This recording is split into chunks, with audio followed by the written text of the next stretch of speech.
আয়ারল্যান্ডের বিপক্ষে টি-20 সিরিজ খেলতে চট্টগ্রাম গেল বাংলাদেশ দল। স্কোয়াডে কেন অন্তর্ভুক্ত করা হলো অঙ্কনকে ব্যাখ্যা নেই টিম ম্যানেজমেন্টের কাছে।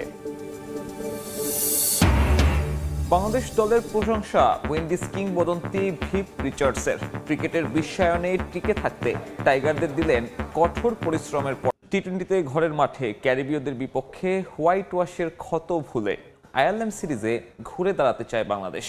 আইরিশদের বিপক্ষে টেস্ট সিরিজ জয় দিচ্ছে বাড়তি অনুপ্রেরণা। প্রথমবারের মতো টি-20 দলের সঙ্গে থাকা আশরাফুল কাজ করছেন ব্যাটারদের টেকনিক আর ট্যাকটিক্যাল স্কিল নিয়ে।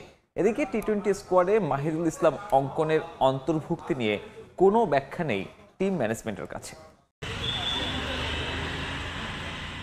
ছেলে ও স্ত্রীকে নিয়ে হযরত শাহজালাল আন্তর্জাতিক বিমানবন্দরে জাতীয় দলের পেসার শরীফুল ইসলাম, গন্তব্য চট্টগ্রাম। সবশেষ ওয়েস্ট ইন্ডিজ সিরিজে ইনজুরিতে পড়েছিলেন এই পেসার। চোট কাটিয়ে ওঠায় আইরিশদের বিপক্ষে ডাক পেয়েছেন টাইগার স্কোয়াডে। ফিরেছেন নুরুল হাসান সোহানও, তবে বিমানবন্দরে গণমাধ্যম এড়িয়ে গেছেন এই উইকেট রক্ষক ব্যাটার।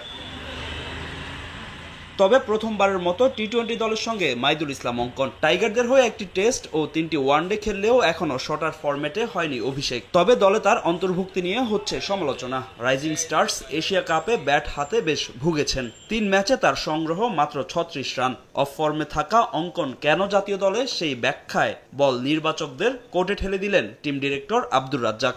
এটা সিলেক্টররা চিন্তা করেছে, সিলেক্টরের সুযোগ দিয়েছে। এখানে আসার পরের ব্যাপারটা বলতে পারেন আমার কাছে, আমি ওইটা বলতে পারবো না। এটা মোমেন্টামের খেলা যেহেতু, তো মোমেন্টামগুলো যাতে গ্র্যাব করে রাখা যায় বেশিক্ষণ, যে টিমের কাছে বেশিক্ষণ মোমেন্টামটা থাকে ওরাই